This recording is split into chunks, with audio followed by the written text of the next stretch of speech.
Electronic voting machines వల్ల manipulation జరుగుతుంది అన్నాడు. ఎలక్ట్రానిక్ ఓటింగ్ మిషన్స్ వల్లే మేము ఓడిపోతున్నామని చెప్పాడు. ఎలక్ట్రానిక్ ఓటింగ్ మిషన్స్ లో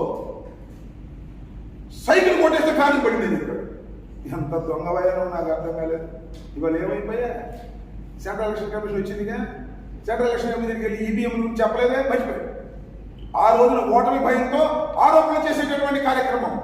ఇవాళ ఈవీఎంలు పని చెయ్యవు, అవి ప్రజాస్వామ్యంలో దొంగ ఓట్లుగా మారుస్తాయి, మ్యానిపులేషన్కి ఉపయోగపడతాయి అని పెద్ద గుంతెత్తి నువ్వు ఆర్గ్యుమెంట్ చేసిన నువ్వు ఇవాళ వాటి గురించి మాట్లాడతాయి. అది మర్చిపోయావు ఆ పాఠం. ఇవాళ వెళ్ళి మా మీద మాట్లాడతావు, నాకు అర్థం కాలేదు. అంతేకాదు, లాస్ట్ ఎలక్షన్స్లో గుర్తుందో లేదు మీకు, సెంట్రల్ ఎలక్షన్ కమిషన్ దగ్గరికి వెళ్ళి సెక్రటేరియట్లో ద్వివేదిను త్రివేదిను ఉన్నాడు, వెళ్ళి డైరెక్ట్గా బెదిరించాడు. ఎలక్షన్స్లో ఆయన వెళ్ళి ముఖ్యమంత్రి స్థానంలో తాత్కాలిక ముఖ్యమంత్రిగా ఉన్నటువంటి నారా చంద్రబాబు నాయుడు గారు వెళ్ళి ఆయన బెదిరించే కార్యక్రమం చేశారు. ఆఫీస్కి వెళ్ళాడు డైరెక్ట్గా, సింగిల్గా లైవ్ తీసుకెళ్ళి ఆంధ్రజ్యోతి, ఈనాడు మొత్తం లైవ్ వెళ్ళిపోయి బెదిరించే కార్యక్రమం చేశాడు. ఓటమి భయం వచ్చినప్పుడు చంద్రబాబు నాయుడు గారు ఇలాంటి వేషాలన్నీ వేయటం అనేది కొత్త ఏమీ కాదు అనే విషయాన్ని ప్రజలు తెలుసుకోవాలని మనం చేస్తున్నాం. చిత్రం ఏంటంటే శ్రీదేవితో వెళ్ళాడు. ఎందుకంటే ఆమె పార్టీలో, మా పార్టీలో గెలిచిన ఆయనకి ఓటేసింది, క్యాష్ కొట్టుకుంటే తీసుకుంది. ఇప్పుడు ఆయన అమ్మటే తెలుగుదేశం ఊరేగింపులో తిరుగుతుంది అనుకో, అది వేరే విషయం. ఈయన లేదు, ఎవరైనా పవన్ కళ్యాణ్ ఒత్తులు వాళ్ళందరూ రావాల్సిన అవసరం లేదు, ఎవరి పార్టీ వాళ్ళు వెళ్ళొచ్చు. కానీ ఈయన వెళ్ళిపోయాడు ఆయన అన్నమాట.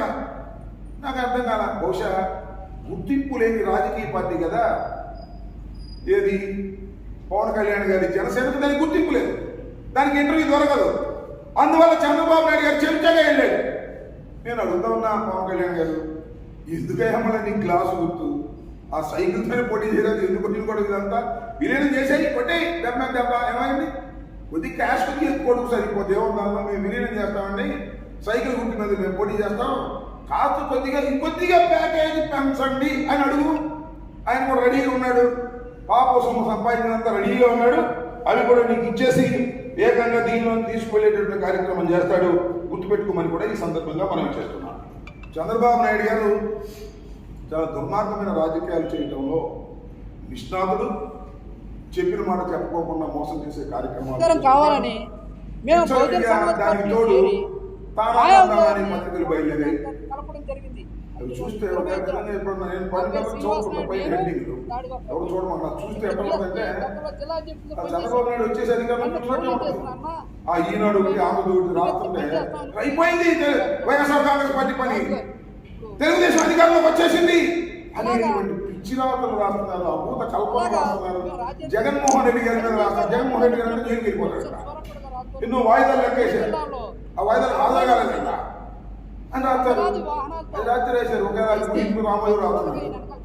షర్మిల గారు వస్తేనంట జగన్మోహన్ రెడ్డి గారు ఏదో అన్నా అంట, రాధాకృష్ణ రాస్తారు బలకంగా ఉన్నాడో బాతుల్లో ఉన్నాడు, నాకు అర్థం కాదు.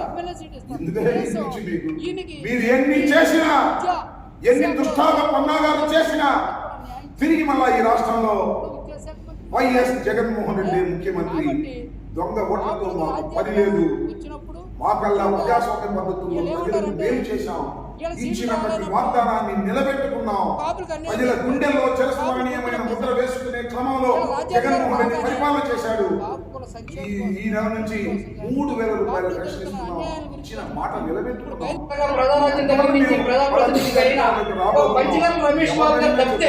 ఏ సర్వే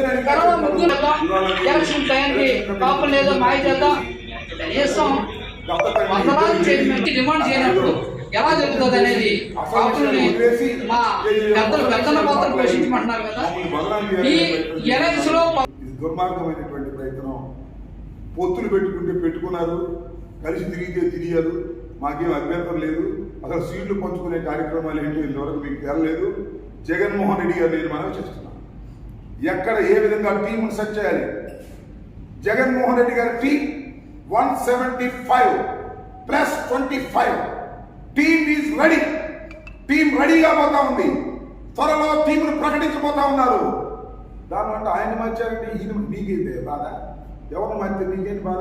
ఏమయ్యా చంద్రబాబు, మేము ఎవరిని మార్చండి మీకేంటి బాగా మా పార్టీలో మేము మార్చుకుంటాం, సమయాన్ని బట్టి మార్చుకుంటాం, వాళ్ళతో సర్దుకుని మేము టీం రెడీ చేసుకొని సిద్ధమవుతున్నాం.